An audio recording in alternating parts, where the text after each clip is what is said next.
할렐루야, 할렐루야. 함께 하나님의 말씀 읽겠습니다. 하나님의 말씀은 신명기 6장 4절부터 11절까지 말씀입니다. 6장 4절부터 11절까지 말씀 함께 읽습니다. 이스라엘아 들으라. 우리 하나님 여호와는 오직 유일한 여호와이시니 너는 마음을 다하고 뜻을 다하고 힘을 다하여 내 하나님 여호와를 사랑하라. 오늘 내가 내게 명하는 이 말씀을 너는 마음에 새기고 내 자녀에게 부지런히 가르치며 집에 앉아 있을 때이든지 길을 갈 때이든지 누워 있을 때이든지 일어날 때이든지 이 말씀을 강론할 것이며 너는 또 그것을 내 손목에 매어 기호를 삼으며 내 미간에 붙여 표로 삼고 또 내 집 문설주와 바깥문에 기록할지니라. 내 하나님 여호와께서 내 조상 아브라함과 이삭과 야곱을 향하여 내게 주리라 맹세하신 땅으로 너를 들어가게 하시고 내가 건축하지 아니한 크고 아름다운 성읍을 얻게 하시며 내가 채우지 아니한 아름다운 물건이 가득한 집을 얻게 하시며 내가 파지 아니한 우물을 차지하게 하시며 내가 심지 아니한 포도원과 감람나무를 차지하게 하사 내게 배불리 먹게 하실 때. 아멘. 아멘. 하나님의 사랑을 전수하는 자가 되십시다. 하나님의 사랑을 전수할 때 약속된 그 축복을 받고 또 그 축복을 전수하시기를 축원합니다. 신명기 오늘 본문 말씀 6장 이 앞에는 신명기 5장에는 10계명이 기록되어 있습니다. 그리고 신명기 6장부터는 그 10계명을 지켜야 하는 이유를 그 다음 세대들에게 전수하고 있고 가르치고 있습니다. 가나안 땅에 들어갔을 때 우리가 출애굽에서 얼마 되지 않았을 때 받았던 그 10계명의 말씀, 그것을 잊어버리지 마라. 가나안 땅에 들어갔을 때 그 10계명의 말씀을 꼭 지켜라.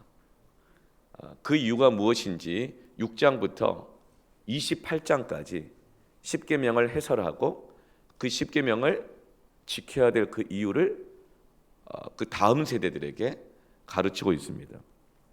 신명기 6장 1절에 이는 너희의 하나님 여호와께서 너희에게 가르치라고 명하신 명령과 규례와 법도가 너희가 건너가서 차지할 땅에서 행할 것이니. 가나안 땅에 들어가서 너희가 그곳에서 하나님이 약속하신 축복을 차지하기 위해서는 너희들에게 가르치고 명하신 명령과 규례와 법도를 행하여야 한다. 가나안 땅에 들어갔을 때 우리 자녀 세대들이 대학에 들어가서 우리 자녀들이 직장에 들어가서 우리의 자녀들이 결혼을 해서 나 자신이 세상 속에 들어가서 하나님께서 내게 약속하신 그 축복을 얻기 위해서 차지하기 위해서 하나님의 계명을 율례를 모든 규례와 명령들을 이 10계명을 지키라고 말씀하시는 것입니다. 신명기 6장 2절에도 곧 너와 내 아들들과 내 자손들이 평생에 내 하나님 여호와를 경외하며 내가 너에게 명한 그 모든 규례와 명령을 지키게 하기 위한 것이며. 누가요? 너 자신, 나와, 그리고 누구? 내 아들, 자녀들, 그리고 내 자녀의 자녀들까지, 손자들까지 평생에 하나님을 경외하고 그 모든 규례와 명령을 지키도록 하기 위해서 이 10계명의 말씀을 주셨다. 그리고 그 결과가 뭐예요? 또 내 나를 장구하게 하기 위한 것이라. 벌써 어떤 계명을 지켜라, 이렇게 해라, 저렇게 해라, 이런 말을 들으면 벌써 뭔가 통제받는 것 같고 제한받는 것 같고 답답한 것 같잖아요. 여러분, 부모님이 자녀들에게 학교 가서 공부 열심히 해라 날마다 말하는 이유가 뭘까요? 정직하게 살아야 된다, 성실해야 된다, 방 청소 깨끗이 해야 된다, 기도해야 된다, 예배해야 된다, 큐티해야 된다, 이렇게 말씀하고 계시죠? 혹시 뭐 공부만 해라, 뒤처지면 안 된다, 성실해라, 정직해라, 똑바로 살아라, 이렇게 얘기하지만 여러분, 하나님의 모든 말씀을 묵상해라, 기도해라, 지켜라, 예배해라 이 말씀하시죠? 왜 그렇게 얘기할까요? 따라합시다. 너 좋으라고. 네, 그래서 하는 거잖아요. 내 나를 장구하게 하리라. 신명기 6장 3절에도 이스라엘아 듣고 삼가 그것을 행하라. 그리하면 내가 복을 받고 내 조상들의 하나님 여호와께서 내게 허락하신 같이 젖과 꿀이 흐르는 땅에서 내가 크게 번성하리라. 여기서 젖과 꿀이 흐르는 땅에서 크게 번성한다고 하는 단어는 성경에만 기록되어 있는 단어가 아니라 당시의 고대 근동지방에서 복을 상징하는 것입니다. 그러니까 하나님께서 말씀하시는 거예요. 네가 하나님의 모든 말씀을 잘 지켜 행하면, 뿐만 아니라 그 말씀을 너희 아들들에게도 가르치고 너희 손자들에게도 계속적으로 가르치고 이 말씀을 전수하면, 말씀을 지키게 하면 세상적으로도 크게 번성하리라. 아멘. 여러분 세상적인 복은 사모 안 하시나 봐요. 속물 같아 보이십니까? 네. 세상적으로도 크게 번성하리라. 이 말씀은 뭐냐면 사람들은 어떤 말씀을 지켜라, 순종해라, 헌신해라, 기도해라, 예배해라 그러면 벌써 부담 느끼고 뭘 또 뺏어가시려고 그러시는 거예요. 뭘 또 내놓으라고 그러시는 거예요. 이렇게 오해하고 불편한 마음을 갖습니다. 그래서 자꾸 교회에서 설교할 때 기도해라, 헌신해라, 헌금해라, 뭐 건축한다, 선교하자, 봉사하자, 해야 된다, 뭐 이렇게 얘기를 하면요, 벌써 이렇게 불편한 마음 딱 들기 시작해요. 그런데 이 말씀을 왜 주신다고요? 내가 장구하게 이 땅 가운데 거하리라. 내가 복을 받고 내가 크게 번성하리라. 너 좋으라고. 이 말은 뭐예요? 안심해라 이겁니다. 여러분 안심하시길 바랍니다. 하나님의 말씀을 안심하게 받으시길 바랍니다. 그리고 하나님의 이 말씀을 내가 안심해야 자녀들을 불안하지 않게 하는 거예요. 여러분 신앙생활할 때 자녀들 불안하게 하지 마십시오. 신앙생활할 때 내 가족들을 불안하게 하지 마세요. 내가 불안해하고 내가 부담스러워하면 고스란히 그 약속의 말씀, 축복의 말씀이 자녀들에게, 그 다음 세대들에게 축복으로 전달되는 것이 아니라, 믿음으로 전달되는 것이 아니라 불안 요소로 전달됩니다. 자, 십계명을 한번 간단하게 한번 살펴볼까요? 십계명 크게 두 가지로 구분됩니다. 첫째는 1계명부터 4계명까지는 하나님과의 관계에 대한 말씀이에요. 5계명부터 10계명까지는 사람들과의 관계에 대한 말씀이에요. 하나님과 관계는 첫 번째 1계명, 나 외에 다른 신들을 두지 말라. 이 말은 쉽게 말하면 양다리 두지 말라는 거예요. 문어다리 두지 말라는 거예요. 나 외에 다른 신들을 두지 말라. 여러분 하나님만이 우리의 왕 되시고 주인 되심을 여러분 인정하십니까? 네. 제 2계명은 자기를 위하여 새긴 우상을 만들지 말라. 우상 숭배의 본질이 뭘까요? 자기를 위하여 새기는 거예요. 자기를 위한 거, 자기중심적인 거, 이기적인 거. 자기를 위하여 우상을 만들고 그 우상을 도구로 사용하는 거잖아요. 우상 숭배는 자기 외의 모든 것들을 수단화하고 도구화하는 것입니다. 심지어는 하나님까지도, 신까지도 수단화하고 도구화하는 거예요. 그래서 자기중심적인 사람, 자기를 위한 사람, 이것이 바로 우상 숭배의 본질입니다. 제3계명은 여호와 이름을 망령되이 부르지 말라. 망령되다 있다는 거 뭐냐면 아유 그냥 나이 들어가서 망령 났네, 이 망령이에요. 그러니까 사람이 막 나이가 들어가서 이 채신마리가 없어지고, 그리고 그냥 아집과 고집이 막 생기고, 그리고 남들 내가 이만큼 살았는데 말이야 이러면서 내가 얼마나 고생했는데 하면서 다른 사람 신경 안 쓰고 말해버리고 행동하고 이기적으로 행동하고 이렇게 하는 거 있죠. 이게 망령된 거예요. 그러니까 여호와 이름을 함부로 부르지 말라. 여호와의 이름을 함부로 말하고 함부로 행동하지 마라. 함부로 말하고 함부로 행동하는 게 뭘까요? 순종이 없이 말로만 하는 거예요. 말로는 하나님을 사랑한다, 사랑한다고 하고, 말로는 그냥 기도도 그냥 너무나 잘하고 늘 예수님의 이름으로 기도하고 그러는데 행동은 전혀 그러지 않은 거예요. 이게 바로 망령난 신앙입니다. 그래서 어디를 가든지 그냥 자기 마음대로 행동하고 자기 마음대로 말하는 거예요. 망령되게 여호와 이름을 부른다고 하는 것은 또 무엇이죠? 거짓 맹세예요. 이것은 뭐냐면 하나님 앞에, 하나님 이름 앞에서, 하나님 앞에서 약속하고 서원했는데 자기 마음대로 그 서원을 함부로 파기하는 거예요. 그러니까 하나님의 이름으로 서원했다가 또 하나님의 뜻이라고 또 그 서원을 파기하고 다른 계획을 또 본인이 결정해버리고 살아가는 것, 이것이 바로 여호와 이름을 망령되이 일컫는 것입니다. 또 자기의 뜻을 정당하기 위하여서 하나님의 뜻을, 하나님의 이름을 들먹이는 거예요. 여러분, 여호와 이름을 망령되이 부르지 마시길 바랍니다.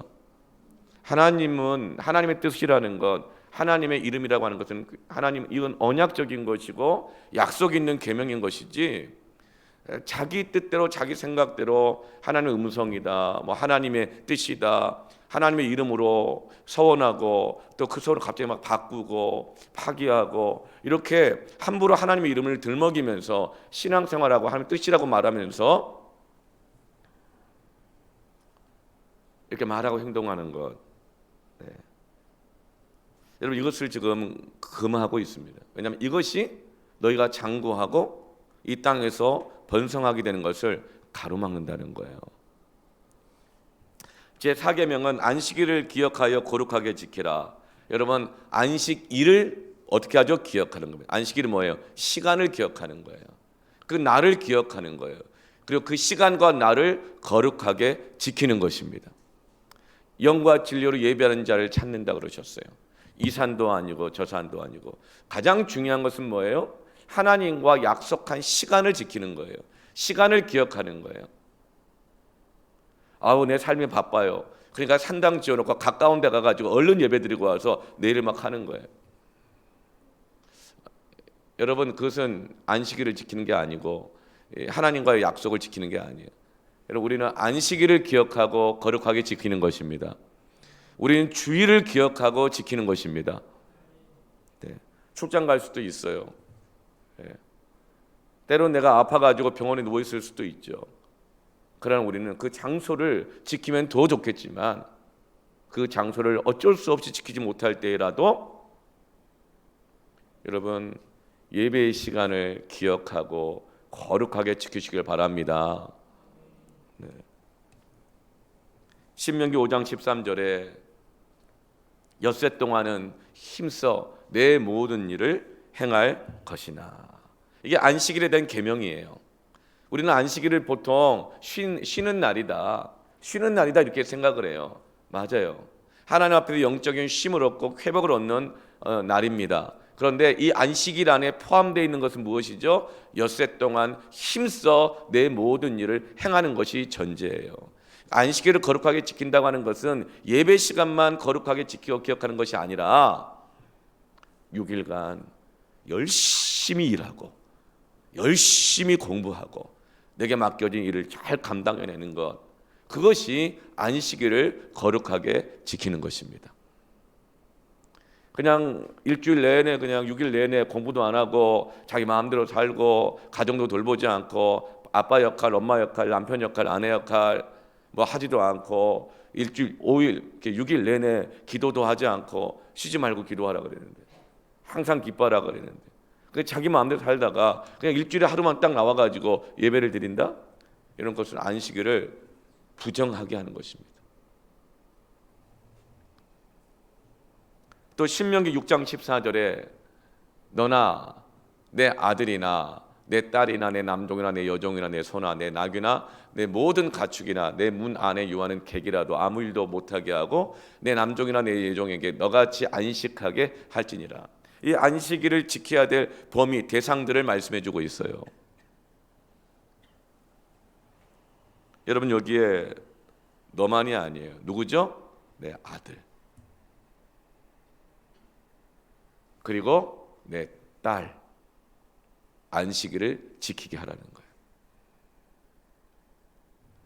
그리고 남종, 여종.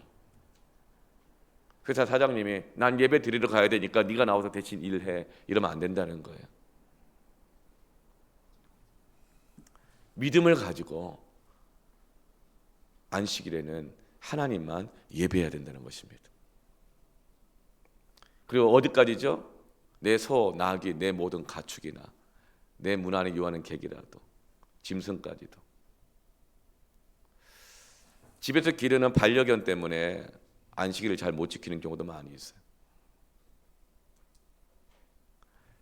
집에서 기르는 반려견을 기쁘시게 하기 위하여 그를 너무 사랑하여 안식일을 못 지키는 경우가 많아요.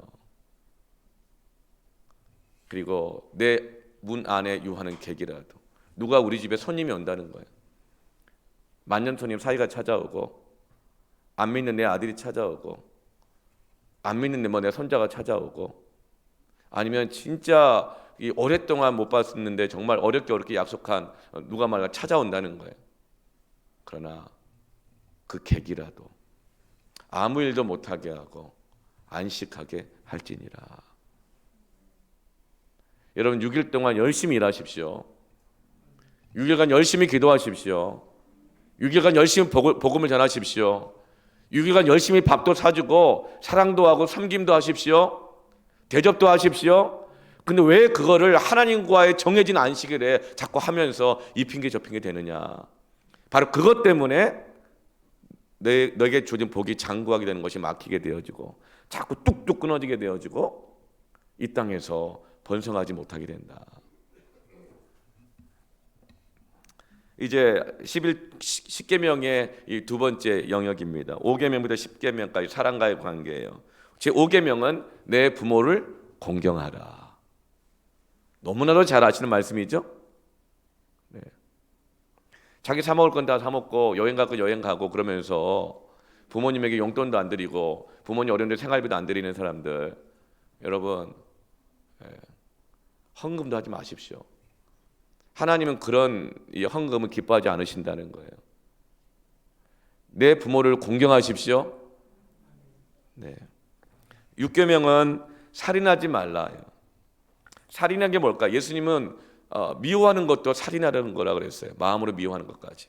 살인이란 뭐냐면 상대방의 존재가 사라지기를 바라는 마음이에요.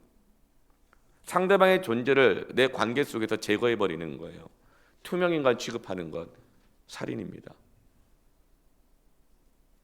인사해도 인사받지 않는 것, 살인입니다. 보았는데 일부러 인사 안 하는 것, 살인입니다. 왕따시키는 것, 살인입니다. 그래서 예수님께서 마음으로 내 형제를 미워하는 것도 살인한 것이라고 그랬어요. 살인하지 말라, 이것은 상대방의 존재를 제거하기를 원하는 마음이에요. 없어졌으면 하는 마음이에요. 그런 마음을 가지고 있을 때 하나님의 축복이 뚝뚝 끊긴다는 거예요. 잘 될 수가 없다는 거예요. 자, 제7계명은 간음하지 말라예요. 간음하지 말라고 하는 것은 하나님께서 이 성이라고 하는 것을요, 큰 축복의 통로로 주셨습니다. 하나님께 자기 형상대로 남성과 여성, 남자와 여자를 만드셨죠. 성 안에는 하나님의 이 축복이 담겨 있습니다. 그리고 그 남자와 여자에게 어떤 말씀을 주셔요? 내가 내게 복을 주리니 생육하고 번성하여 땅에 충만하고 다스리고 정복하라. 그러니까 남성과 여성 이 안에 세상을 다스리고 정복할 수 있는 능력, 축복이 주어진 것입니다. 어떻게요? 이 남성과 여성이 만났을 때에, 한 몸을 이룰 때에, 가정을 통해서. 여러분, 우리가 성적인 관계 범위와 대상은 명확합니다. 창세기 2장 24절 24절에 이러므로 남자가 부모를 떠나 그의 아내와 합하여, 누구와 합하여? 아내와 합하여 둘이 한 몸을 이룰지로다. 이렇게 남자와 여자가 결혼하여 부부간의 성을 나눌 때에 그 하나됨이, 그 사랑이, 그 한 몸을 이룬 그 가정이 이 땅에서 장구하게 되어지고 땅을 다스리고 정복할 수 있는 능력과 축복이 주어지는 것입니다. 간음하지 말라. 하나님이 정해놓으신 범위를 벗어나서 네 마음대로 성적인 만족과 쾌락을 위해서 사랑이라는 이름으로든지 뭐든지 간에 함부로 그 범위를 넘어가지 마라. 취하지 마라. 그것 때문에 하나님의 축복이 막힌다는 거예요. 약혼해서 아니라는 거예요. 결혼을 약속해서 아니라는 거예요. 사랑해서 아니라는 거예요. 오직 성은 하나님께서 부부간에만 허락하신 것입니다. 간음하지 말라. 여러분, 이것을 자녀들에게도 가르쳐야 합니다. 자녀들에게 가르쳐야 합니다. 네. 혹시 내가 그렇게 못했다 하더라도 회개하면 과거와 현재와 미래의 모든 죄를 십자가에서 도말하여 주십니다. 회개하고 그리고 다시 자녀들에게 이 말씀을 전수해 줘야 합니다. 8계명은 도둑질하지 말지니라. 9계명은 이웃에 대하여 거짓 증거하지 말지니라. 이런 거짓 증거하지 마세요. 모함하지 마세요. 말 만들어대지 마세요. 사람의 마음은 다 거짓되게 돼 있어요. 그래서 뭔가 말을 할 때 꼭 붙이거나 빼거나 이렇게 합니다. 거짓 증거하지 말라. 제10계명, 내 이웃의 아내를, 내 이웃의 집을, 내 이웃의 소유를 탐내지 말라. 이건 뭘까요? 탐내는 마음, 비교하는 마음으로부터 옵니다. 너무 부러워하는 거예요. 탐하는 거예요. 모든 죄의 그 뿌리는 뭐죠? 탐심에서부터 나온다 그랬어요. 욕심으로부터. 욕심이 잉태하여 죄를 낳고 죄가 장성하여 사망에 이르느니라. 여러분, 다른 집 부인이랑 내 집 부인, 내 아내랑 비교하지 마십시오. 남의 집 남편이랑 내 남편을 비교하지 마세요. 남의 집과 내 집을 비교하지 마세요. 그 집안에 어떤 장이 뭐가 들어있는지, 침대가 뭐가 들어있는지, 커튼이 뭐가 있는지, 그릇이 뭐 있는지, 남의 집 옷장 안에 옷이 뭐가 걸려 있는지 비교하고 부러워하고 탐내지 마십시오. 오히려 칭찬해 주십시오. 그러나 그것을 가지고 탐내지 마십시오. 이렇게 10계명을 쭉 가르쳤어요. 여러분, 이렇게 한 가지 말씀을 들을 때마다 사실은 너무나도 당연한 말씀들이잖아요. 그럼에도 불구하고 우리 마음속에 이 부담이 돼요. 저걸 다 지킬 수 있을까? 어떻게 지키나? 그래서 모세는 이 10계명의 핵심을 단 한 구절로 다시 한번 요약해서 말씀해 줍니다. 제 5절 말씀이에요. 너는 마음을 다하고 뜻을 다하고 힘을 다하여 내 하나님 여호와를 사랑하라. 하나님을 사랑하게 되어지면 이 모든 10계명을 다 지킬 수 있게 됩니다. 그리고 이 10계명을 지키는 것 자체가 하나님을 사랑하는 것입니다. 약속 없는 사랑 없어요. 약속해놓고 약속 안 지키는 사랑 없어요. 모든 사랑 안에는 약속이 있습니다. 하나님을 사랑하면 이 10가지의 약속을 다 지킬 수 있다고 말씀하는 거예요. 그리고 하나님을 사랑하면 너와 내 자녀와 손자들까지도 잘 되게 될 것이다. 우리 백인도 집사님 옆에 우리 손자가 다 같이 함께 예배를 드리고 있어요. 우리 백인도 집사님이 하나님을 사랑하면 우리 손자가 이 땅에서 잘 되게 하실 줄로 믿습니다. 이게 축복인 거예요. 우리 앞에 최영경 집사님, 우리 옆에 우리 세례교인 오태준이 있고 우리 윤희도 있어요. 또 태윤이는 어린이부 예배 참석하죠. 하나님을 청소년부죠. 이제 벌써 커가지고 이제 청소년으로 왔어요. 하나님을 사랑하면 내 자녀들이 이 땅에서 장구하게 될 것이고 크게 번성하리라. 네. 그러니까 10계명 말씀하시면서 자꾸 이렇게 사랑을 말씀하시는 이유가 뭘까요? 안심하라는 것입니다. 안심하라. 자꾸 말씀 듣고 이거 지켜야 된다 저거 지켜야 된다 그러면 부담스러워하고 막 힘들어하고 그러는데, 그거 다 너 잘되게 하는 것이고 너뿐만 아니라 아들들과 내 손자들까지 잘되게 하는 것이니까 안심하고 이 말씀을 마음과 뜻과 힘을 다하여 지켜라. 하나님을 사랑하라. 심지어는 신명기 5장 10절에 나를 사랑하고 내 계명을 지키는 자에게는 천대까지 은혜를 베푸느니라. 하나님이 십계명 말씀하시지만 계속적으로 안심하라고 말씀하시는 거예요. 하나님의 축복이 천대까지 전수된다는 것입니다. 너 한 사람이 지켜도, 너 한 사람이 잘 가르치고 전수하면 천대까지 은혜를 베풀어 주시는 하나님이십니다. 축복이 전수되는 것입니다.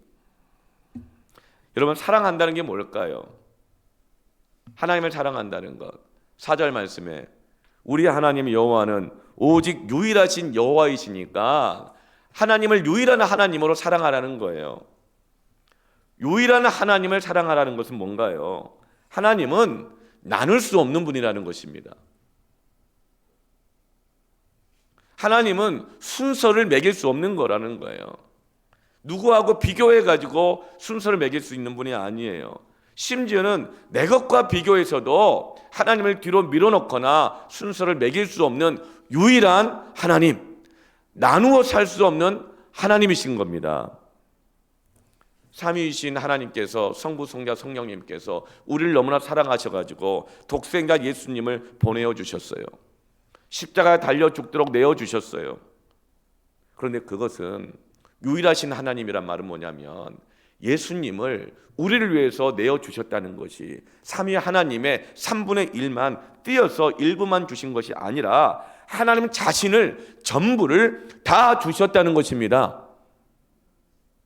예수님을 주시면서 하나님은 자기 자신 전부를 주셨다는 거예요. 하나님은 유일하시기 때문에. 사랑이라고 하는 것은 일부를 주는 것이 아니에요. 그래서 사랑은 대체 불가능한 것입니다. 유일한 것입니다. 사랑은 일부가 아니에요. 사랑은 전부예요. 그래서 5절 말씀에 내 마음을 다하고 뜻을 다하고 힘을 다하여 내 하나님 여호와를 사랑하라. 특별히 여기에서 뜻을 다하고 있죠. 가운데 딱 뜻. 이 뜻이 뭐냐면 히브리어로 네페시입니다. 네페시가 목숨이라는 뜻이에요. 다 드리라는 거예요. 목숨까지 힘을 다해서. 여러분, 이 말씀을 들으면 답답해지죠. 이렇게까지 해야 됩니까? 그때 우리는 내 삶이 위협받는다고 느끼고 내 가정이 위협받는다고 느낍니다. 그럼 그 교회는 나쁜 교회, 그 설교하는 목사님 나쁜 설교자, 그 교회 나쁜 교회, 나쁜 하나님, 이런 부정적인 마음을 막 가져요. 근데 이것은 하나님을 사랑하라는 하나님의 사랑을 잘 몰라서 그런 거예요. 오해해서 그런 거예요. 여기서 마음과 뜻과 힘을 다하여서 주 너의 하나님을 사랑하라, 이 말씀은 무엇이냐면 이 계명을 힘을 다해서 붙들어라.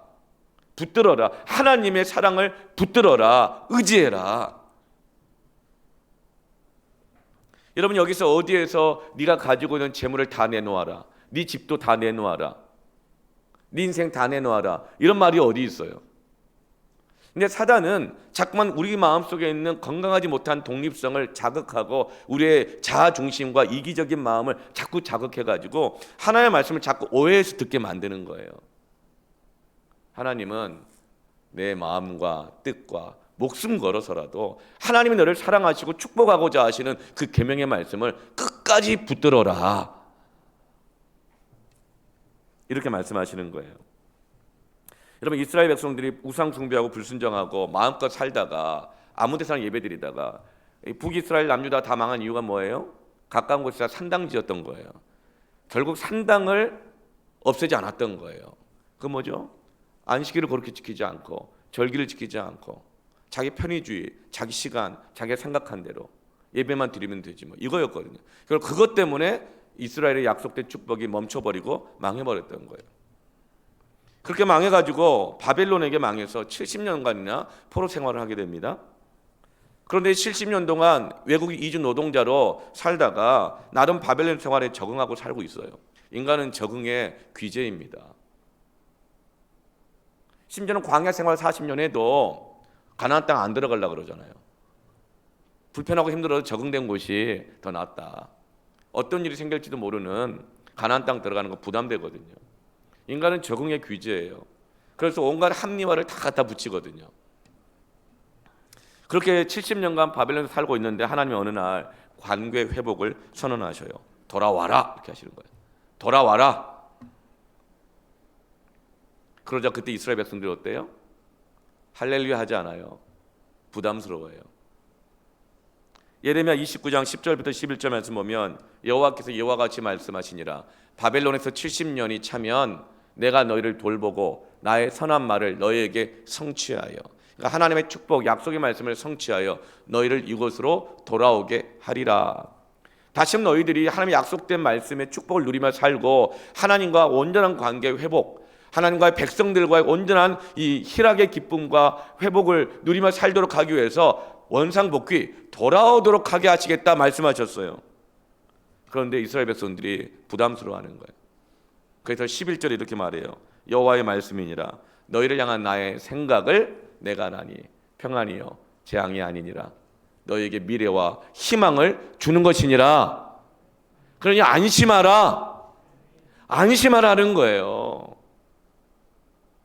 여러분, 평안과 미래와 희망을 자녀들에게 전수하시길 바랍니다. 여러분, 예배와 중단됐던 예배, 중단됐던 헌신, 끊어졌던 공동체 그 관계, 신앙생활 다시 시작할 때 부담스러워합니다. 그나마 여기에 있는 게 더 안전하고 그냥 이렇게 살지 뭐. 수많은 하나님의 뭐 이유를 이게 들먹거리면서 뭐 이렇게 머물러 잡고 있으려고 그러거든요. 부담스러우니까 그런 거예요. 자신이 없는 거예요. 평강이 없는 거예요. 그렇게 부담스러워하고 평강이 없어하는 그들에게 평안이 있고 재앙이 아니다, 미래와 희망을 주는 것이라고 말해도 여전히 머물러 있는, 다시금 돌아오려고 하지 않고 있는 이스라엘에게, 그래서 29장 12절에서 뭐라고 말씀하세요? 너희가 내게 부르짖으며 내게 와서 기도하면 내가 너희들의 기도를 들을 것이요. 13절에 너희가 온 마음으로 나를 구하면 나를 찾을 것이요 나를 만나리라. 재앙이 올 것 같고 부담스럽고 안 될 것 같고 자신 없을 것 같고 그렇게 살다가는 내 인생이 막 망할 것 같고 손해를 볼 것 같고 그러지, 너희들 마음 알아. 바로 그때 부르짖고 기도하면 내가 너희들을 도와줄 것이고 온 마음으로 찾으면 만나 주시겠다. 너희들 70년 동안 너희들 마음대로 살았다 하더라도 다시금 돌아와서 기도하면 하나님께 도와주시고 만나 주실 것이라는 이 약속과 보장을 주시는 것입니다. 이것이 사랑입니다. 내 마음을 다하고 내 힘을 다하고 뜻을 다하여 주 너희 하나님을 사랑하라. 여러분, 마음과 뜻과 힘을 다해서 주 너희 하나님을 사랑하라 그랬잖아요. 가진 돈, 재산, 시간, 집 다 내어놓으라는 것 아니거든요. 여러분, 예배, 헌금, 봉사, 시간, 이 모든 것은요 하나님 앞에 드릴 때 어떻게 드리는 거예요? 다 약속하여 드리는 것입니다. 약속해서 구별을 하여 드리는 거예요. 근데 전부가 아니라 전부예요. 아주 일부만 드리는 거예요. 11조도 그래요. 10분의 1, 일부만 드리는 거예요. 작정 헌금, 하나님께 내게 준 모든 소산이 있지만 그것 가운데 감사해서 특별히 사모함이 있어서 그 일부를 작정하여 드리는 거예요. 그런데 하나님은 작정하여 일부를 드린 그것을 전부로 여겨주시고, 너 자신이 그렇게 하면 너 자신의 일부 인생 아주 짧은 것 같지만 천대까지 모든 전부를 하나님이 축복해 주신다고 약속해 주시는 것입니다. 그러므로 안심하여 마음과 뜻과 힘을 다하여 드리라. 네가 하나님과 약속한 것, 그 계명, 그 일부를 전부를 드려라. 그 일부 가운데서 또 환경 상황 바뀌니까 또 떼내고 이렇게 계산하고 저렇게 계산하고, 이게 아니라 하나님과 약속한 것의 전부를 마음과 뜻과 힘을 다하여 드리라. 그러면 그것이 과부의 두랩돈이라 할지라도, 겨자씨만한 것이라 할지라도 하나님은 30배, 60배, 100배가 되게 하시고 1000배까지 복을 주시는 사랑의 하나님이시니까 안심하라. 여러분이 이 신앙을 자녀들에게 전수하는 축복을 받기를 바랍니다. 여러분, 이것이 사랑이에요. 유일하신 하나님, 전부를 드리는 것, 정해진 것에 전부를 드리는 것, 약속한 시간에 전부를 드리는 거예요. 혹시 빼먹지 않아요? 남한테 줘버리지 않아요? 내가 먹어버리지 않아요? 여러분, 하나님과 약속한 그 전부를 드리시길 바랍니다.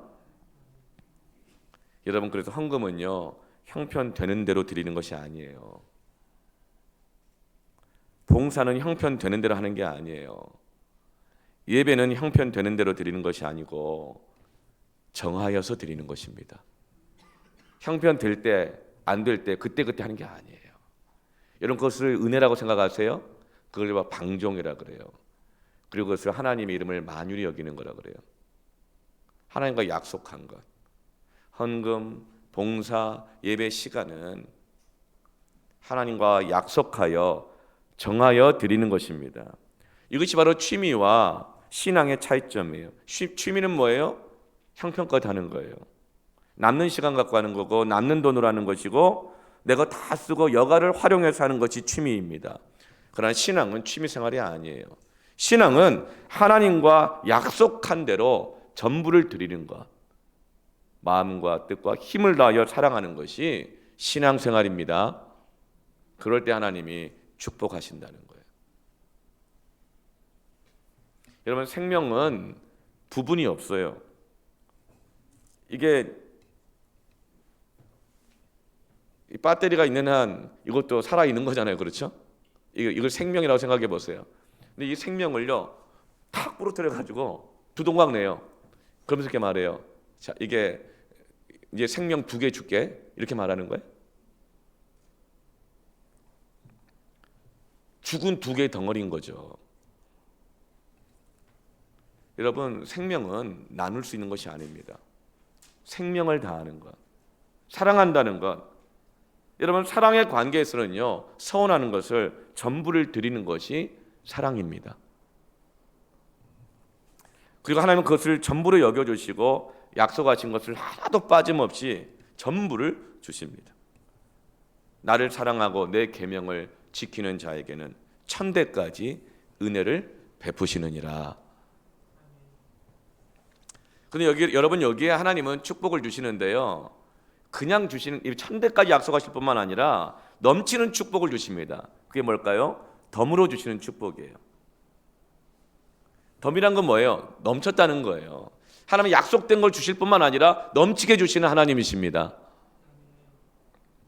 오늘 본문 10절 11절에 내가 건축하지 아니한 크고 아름다운 성읍을 얻게 하시며,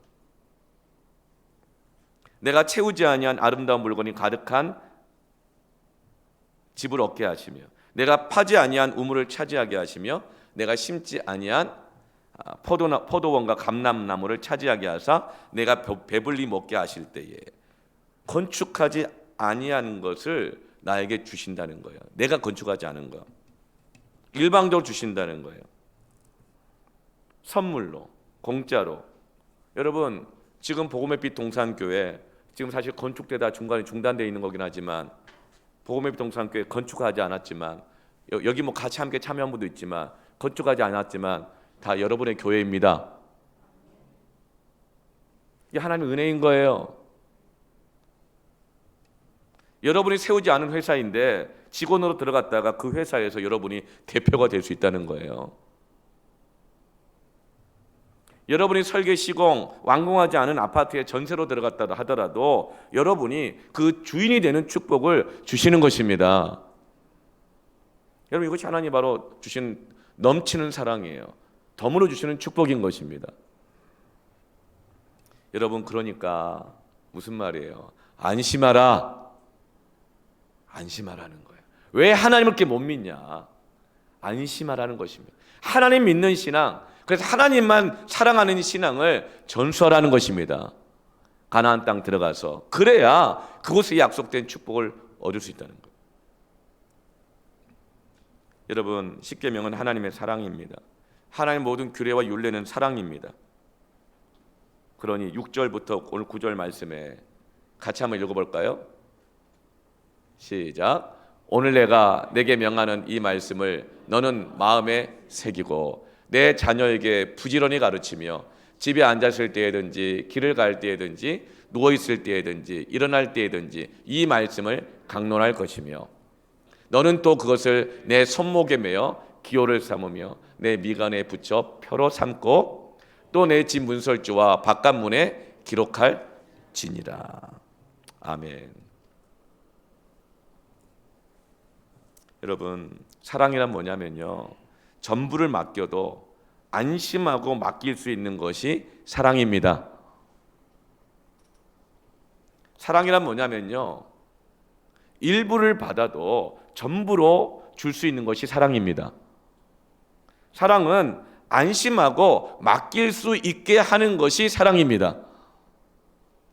여러분, 자녀들 사랑하십니까? 사랑하십니까?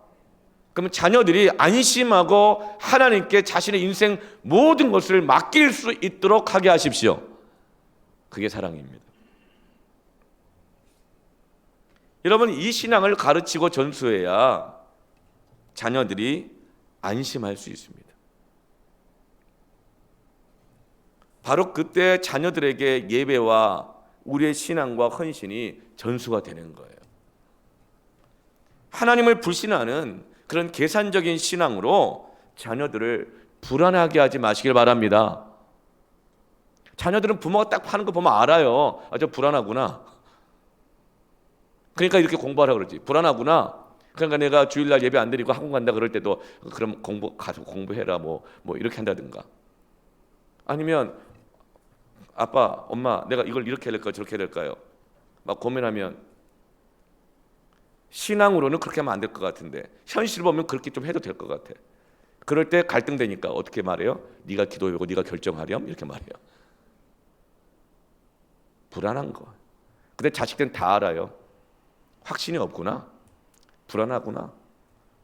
여러분, 그게 바로 불신이 전수되고 있는 거예요. 자녀는, 여러분, 가정은 다스려야 합니다. 부모의 자식 사랑은 다스리는 사랑입니다. 여러분, 직분자들은 내 가정과 자녀들을 잘 다스려야 할 것이라 그랬어요. 여러분, 잘 다스리시길 바랍니다. 사랑으로 다스리시길 바랍니다.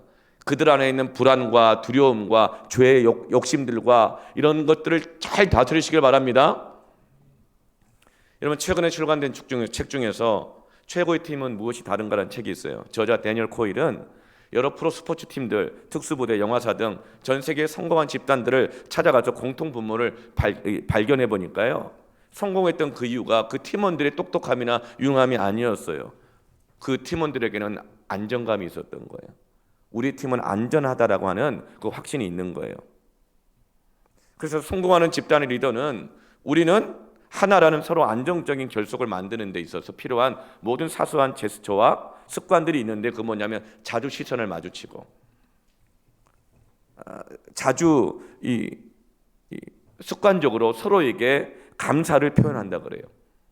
왜냐하면 우리의 뇌에는 항상 주변 사람, 특히 윗사람이 나를 어떻게 생각할까 신경 쓰고 걱정하는 부분이 있다고 해요.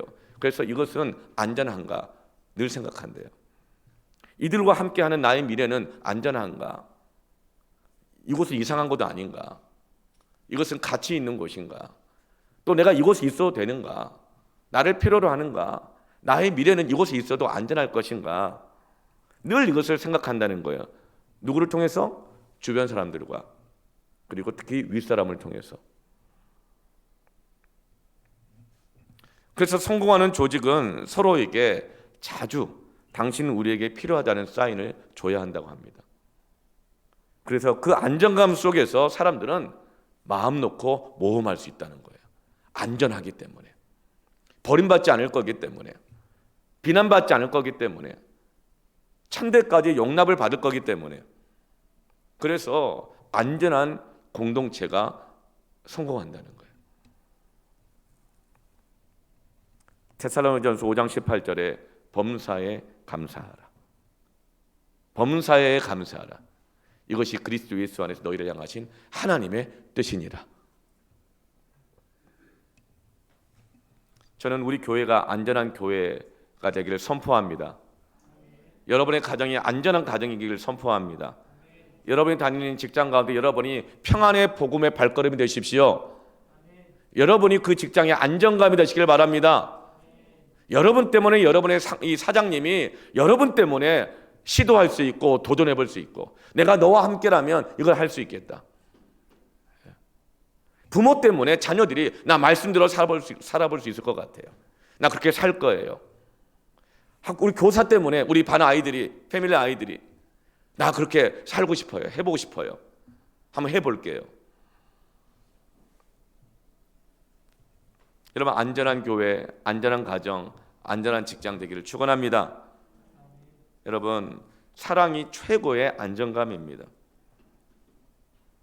그래서 롤러코스터 같은 이런 이 세상에서 하나님의 사랑이라고 하는, 보장이라고 하는 가장 강력한 안전벨트를 메고 마음껏 믿음으로 가나안 땅에 들어가서 다스리고 정복하고 취하게 하는 것입니다. 우리 자녀들에게 이 안정감을 전수하십시오. 마음 놓고 내 하나님을 사랑하고 뜻을 다하여 목숨까지 다 들여서 사랑해도 하나님 너희 목숨을 지켜주신다. 너 인생을 지켜주신다. 너 한 사람의 헌신을 통하여서 너희 사장님이, 너희 집안 식구들이 심지어 천대까지 복을 얻게 될 거야. 여러분, 하나님의 사랑은 사랑의 안전벨트입니다. 다음 세대가 가나안 땅에 들어가게 되어지면 철병거를 만나게 될 것이고, 이길 수 없을 것 같은 경쟁자 거인 족속들이 가득한 가나안 땅에서 싸우고 믿음으로 취할 수 있는 용기는, 능력은 하나님을 마음과 힘과 뜻을 다하여 사랑할 때 얻어지게 되는 것입니다. 여러분, 돈이나 성공이나 어떤 사람보다도 하나님을 사랑하는 것이 가장 안전한 것입니다. 로마서 8장 31절에 만일 하나님이 우리와 함께 하시면, 우리를 위하시면 누가 우리를 대적하리요? 높음이나 기쁨이나 어떤 피조물이라 할지라도 우리 주 그리스도 예수 안에 있는 하나님의 사랑에서, 그 사랑의 안전벨트에서, 그 보장에서, 약속에서 끊을 수 없으리라. 안심하라. 여러분, 이 신앙을 전수하십시다. 그러면 하나님의 축복이 끊어지지 않을 것입니다. 이 시간 함께 우리 찬양하고 기도하겠습니다.